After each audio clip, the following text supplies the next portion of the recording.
Go. Hey everybody, this is Brett Smith. I'm with Dothan Ice Cream Company, and I'm about to be on the Dr. Walter Sims Show.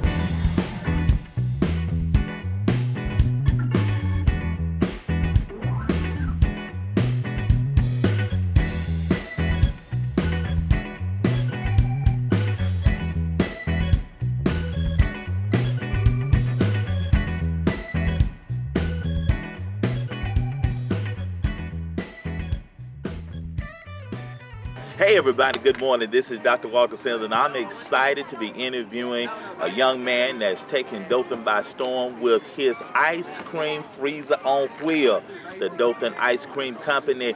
You've been seeing him around the Wiregrass, and I have the pleasure this morning to interview him for a few minutes to see what's on his mind. Y'all stay tuned. We'll be right back. Hey guys, for all of your nutritional and health needs, go see my friends at Health Concepts, located at 1901 Wise Drive here in Dothan, Alabama. They're open Monday through Friday from 9 o'clock a.m. to 5 o'clock p.m. and they're open on Saturdays from 10 o'clock a.m.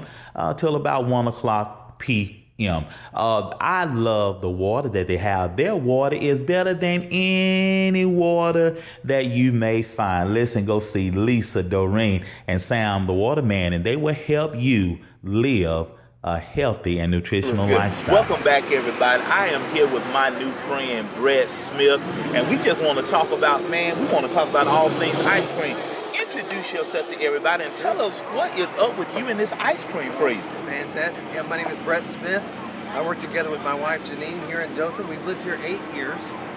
We've been a part of Dothan for the past 24. She grew up in nearby Fort Gaines, Georgia, so anytime we visited her family, we would come to see a movie in Dothan. We'd eat out in Dothan, so Dothan's been a part of who we are for a quarter century or more. Oh, that is so awesome. Well, what is your motivation behind the ice cream truck? The ice cream idea started about 2 years ago, 2.5 years ago, and we asked ourselves, what if we became our neighborhood ice cream man? Wow. So we just toyed with that idea, and through possibilities and through some choices, we just made it happen. Oh, that is awesome. That is awesome. So what does it mean to you when somebody gets one of your ice cream pops and they lick it and bite on it for the first time? How does that make you feel? It's really rewarding, because I tell people I don't sell bad pops.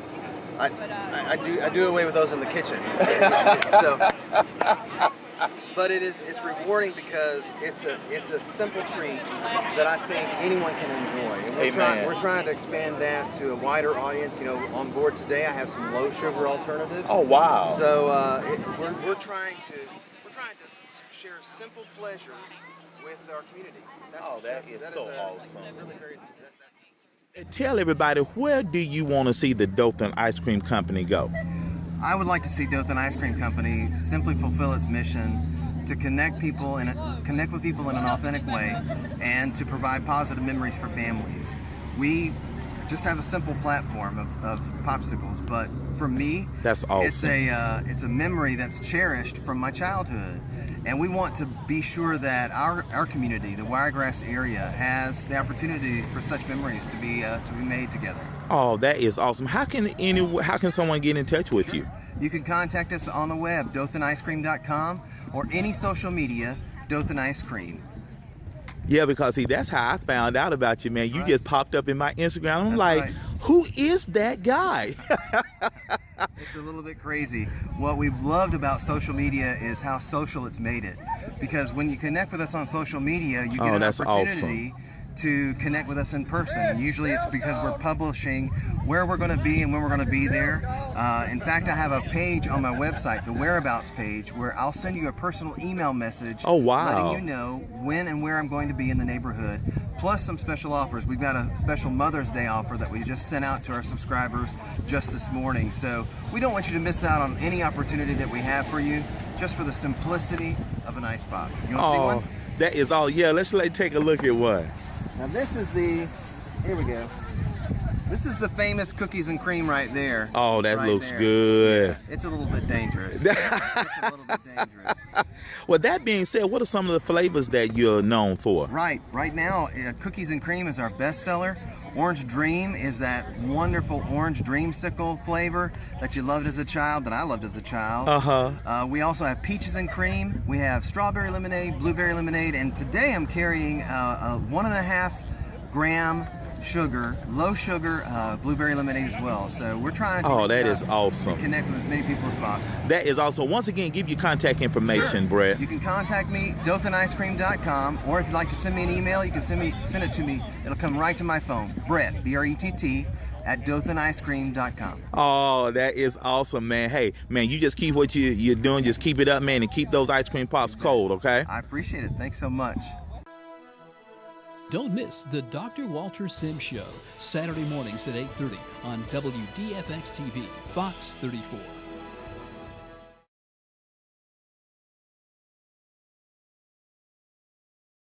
I'm Pastor Kenneth Sharpton, Glasgow, and where we are today, where this is our second day of T.O.P.S Unity Founders Day Conference. And what we're doing in this leadership conference, we had a whole bunch of legislators out, the mayor, the chief of police, and everybody last night, along with Senator Karen Ward on the phone.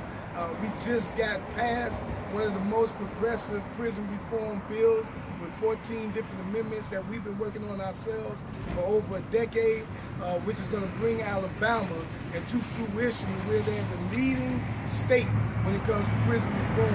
What we're doing today is having our workshops with Gabriel Sayer, Stephanie Gilliard from Project South, a whole bunch of others are here to host. Bert Scaly from the new Jim Crow movement over there in Georgia, Jimmy Watford, Professor Waller, Doug Wynn.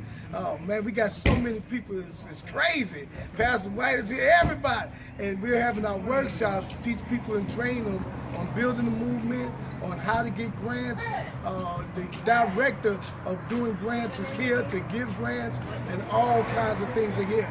After we get through with our workshops about 4 o'clock, Al Sharpton will be here to do the banquet and give the grand finale, and then people will be able to leave here knowing how to be active and getting bills changed and getting grants and building their movement, building their structure, and how to do proper media so we can continue on with this movement. We need to move with the movement. The movement has to stop. People just stop. Don't miss the Dr. Walter Sims Show, Saturday mornings at 8:30 on WDFX-TV, Fox 34. And you find yourself there. But I want to just ask you specifically, when it comes to, and you're at which college again? Troy. At Troy. So with an organization such as T.O.P.S and what T.O.P.S is doing, what was interesting, what drew you? That's a good question. Also, I'm pretty good. And let me deviate for just 1 second before I answer that, though, because I'm a college professor. I can never answer a question, directly. There's sort of a false dichotomy, I think, between for-profit and non-profit entities, too. Because if you run nonprofit, you're interested in profit, too. You don't call it profit, but you can't provide the service that you want to offer people if you can't pay the light bill. And I think if I'm not answering your question, but I want to approach it this way. In my experience, whether you're dealing with for-profits or non-profits, when you're trying to advance a cause, it's all about relationships. That's the foundation. If you can't start from there, then you probably will go nowhere. And a lot of times, even though nonprofits are often seen as being in need of resources, because often they are, you know as well as I do that if somebody just knocks on your door and asks you for a donation for their cause, that you may or may not participate, but a lot of your reaction is probably, I wish this person would go away. I'm sitting there watching Seinfeld reruns, my kids are screaming, the dog's barking. This is not, and so you actually tend to terminate relationships, in my experience, with that approach. I think you'll be much better served by thinking about, and I think this is building on what you were saying, Doug, by what can we do together? And what goals are we going to achieve that we share? And my attraction to T.O.P.S was multifaceted. For one thing, I think that the goals are extremely important. And the field I'm in, social work, is one of the three mental health fields. But in our field, we spend a lot of our time working with people who have not had as much of a voice as they should have. You know, we work with people who don't have financial resources in a lot of cases. I work with kids. Well, their allowance isn't enough to pay my bills, so, you know, working with kids doesn't always pay well. So the mission of the organization, but as far as that relationship goes, everybody that gets a degree in my field is required to do a significant internship. If you're getting an undergraduate degree, it's a full-time obligation for the length of a semester. If you're getting a graduate degree, it's a full-time obligation for a year. And I want my students to go places that they're actually going to learn something. And a lot of us, one of the things that when I'm interviewing people to accept them in our program, that I ask is, why do you want to get into this field? And every single person answers either with these words or something around these words, because I want to help people. And so my next question is, well, tell me about the last time you helped somebody. Because, and I'm not trying to be snotty, I'm capable of being snotty, but that's not my point. We all like to have the image of ourselves that we help people, that we're good, kind, honest, sincere, blah, blah, blah, blah, blah. And a lot of us think of ourselves as being the kind of person that helps other people. But if you can't tell me an example of that, then your assessment of yourself might need to be reappraised a bit. And the same is true on an organizational level. And it did not take much research on my part to find out that this is an organization. Minister at a church, praise God, and he listened to everybody tell their story, and he said to them, candidly, outright, you all suck. I get told that a lot. He said it to the top nonprofit organizations in Dothan, Alabama. The top people, you hear their names. You look through the needs assessment list, all of those names are on there. Everybody had eggs on their face. I can't believe he said that, right? And so what that did for this guy and I was like, we need to figure out how not to suck. It's good information to have. That's great information to have. And so as he went on talking, you really have to know your stuff. If your job is to deal with people, you need to know people. You need to know people. That's right. Like you said, if you get off at 5 o'clock and nobody's calling your phone to me is a great way to find out how many people need your services.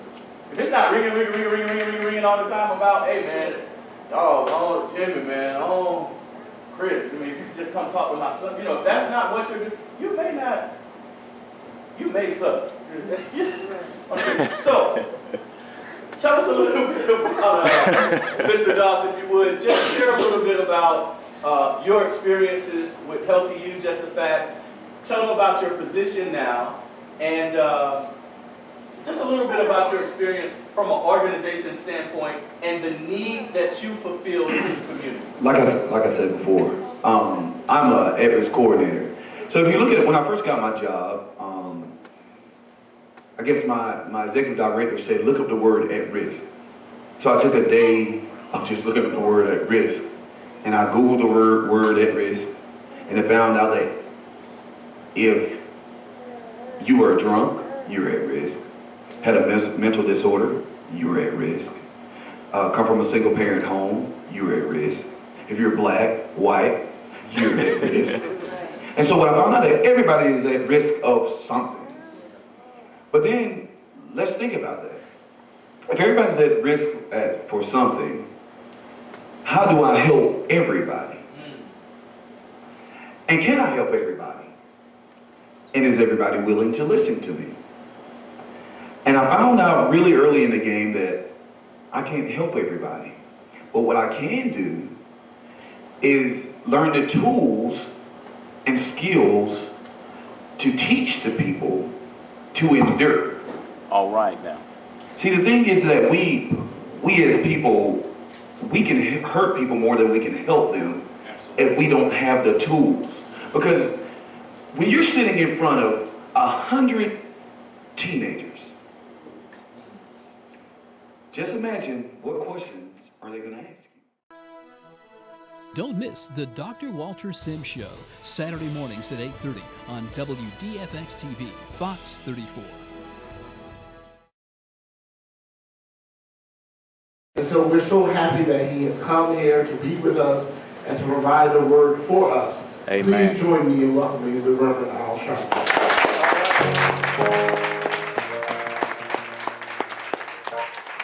Thank you, Dr. Watson, and to all of you that have gathered tonight. Let me say, first of all, I'm very happy and honored to be here, and all of our family. So we're all together, and we're here absolutely to support T.O.P.S, but we're also here because of history. 50 years ago, several things happened. In March 50 years ago, there was the historic march across the Edmund Pettus Bridge in Selma. During that march, John Lewis and Hosea Williams was beat on the Edmund Pettus Bridge. That led to the Voting Rights Act, which gave us the right to vote. In the summer of 65, 50 years ago, a police incident caused a riot in Watts. In August, we will be dealing with the 50th anniversary of the Watts riots.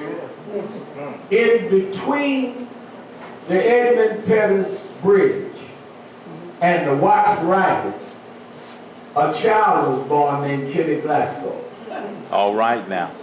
To understand T.O.P.S, you have to understand the bridge between Selma and Watts. Selma was where the South got its rights to vote. Watts was where the North and the West rebelled against what was left. God in his wisdom, I was showing my daughters in Asia flying in. If you look at the earth from the sky, it's different from the ground. When you get on the ground, you see mosquitoes and gnats and nests. But if you look from up here, everything is in design. All right. Roads run right, trees are lined up, houses are right next to each other. You can't see that on the ground. You got to get up to look down in order. God operates in order. In order, God knew 50 years ago that today, 50 years later, we'd be in a Baltimore, we'd be in a Ferguson. Amen. Because even though we've got a black president from Selma, we still don't have equal protection under the law for Watts. And that's where Ferguson and Baltimore and Staten Island come from. We needed an extraordinary preacher to help us in Selma. And Martin Luther King, who had a PhD from Boston University, daddy and granddaddy, big preachers. He was extraordinary. But to deal with now those on the ground that are rebelling, we need an ordinary preacher that does ordinary things. Our problem, Reverend, is that we built too many preachers that are extraordinary. They can't talk to ordinary people. All right. If you're extraordinary, you are too big to come down. Your words are not understood. Your style is not understood. We're in an era of mass incarceration where people are in jail not because they're guilty of nothing but being too poor to defend themselves. Go ahead. Go ahead. Go ahead.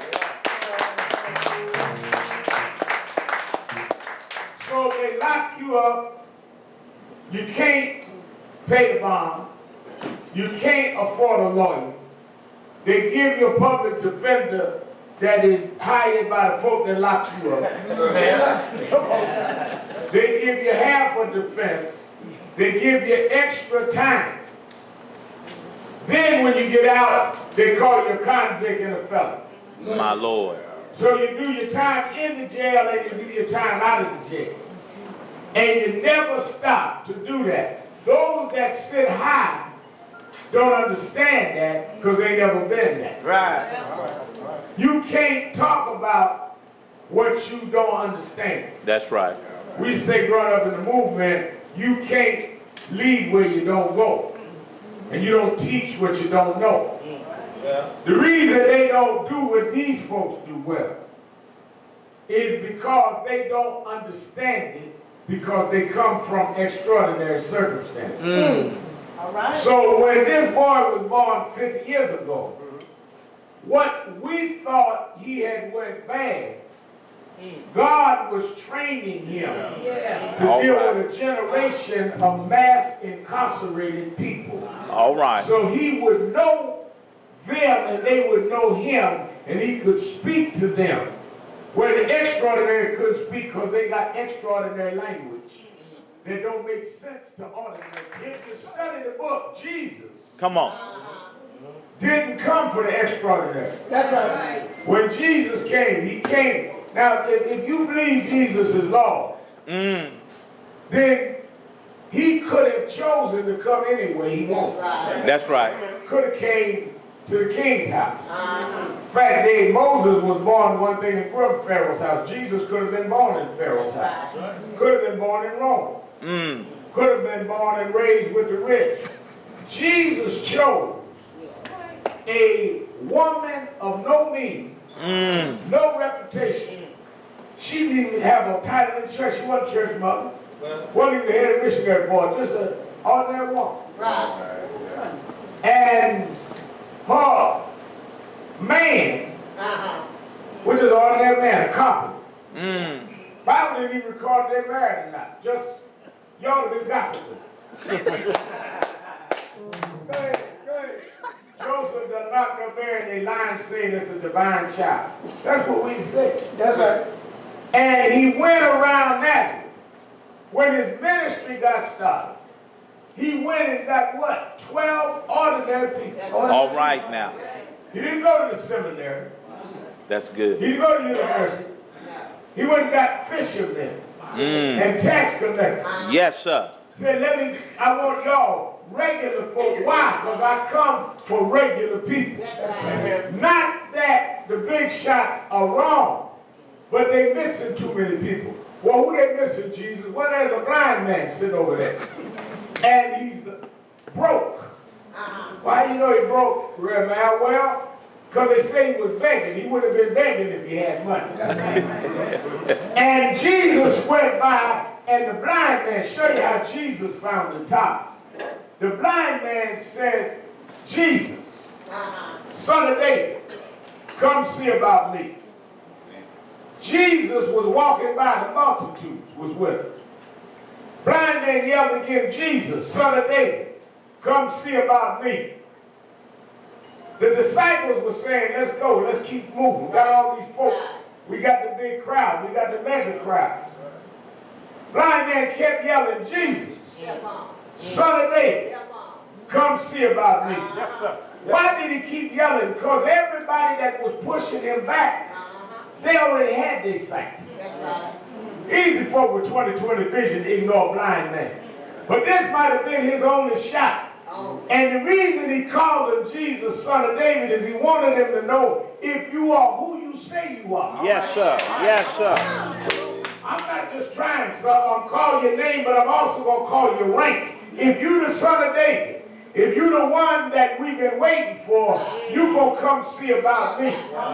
And Jesus stopped the procession and walked over to an ordinary man and said, what is it that you want from me? He said, all I want is to receive my sight. And he said, your faith has made you heal. And his eyes open. It don't take a lot if you give people faith, God will do the rest.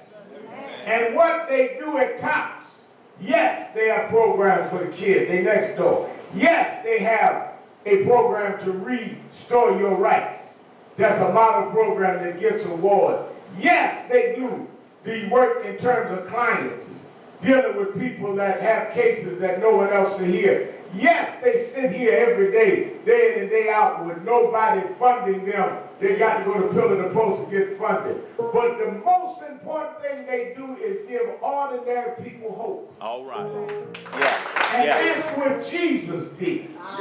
Is give hope to ordinary people. Yeah. Woman that didn't have no rank, had issue of blood, might have been HIV if it was today.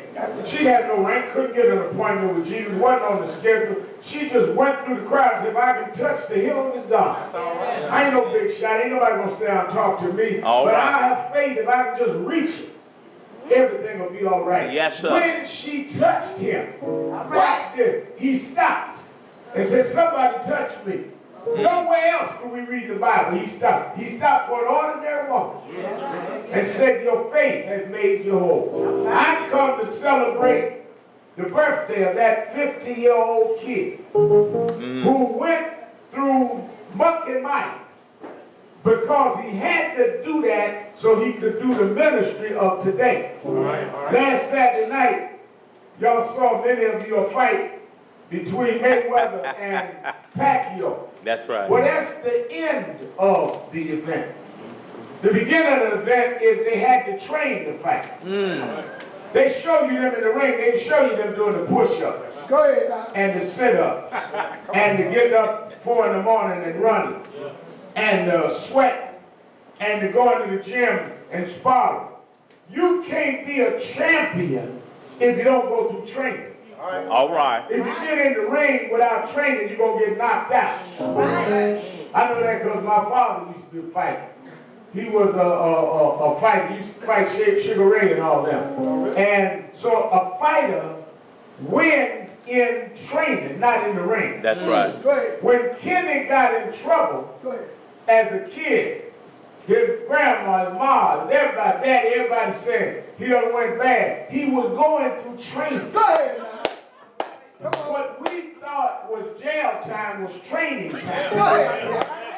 So now he can fight for the ex-con because he's been trained in the penitentiary. He can talk to the junkie because he's been trained in the crack house. God will train you and then make you a champion. Yes, sir. Yes. We would like to thank our guests for appearing on the Dr. Walter Sims Show this morning.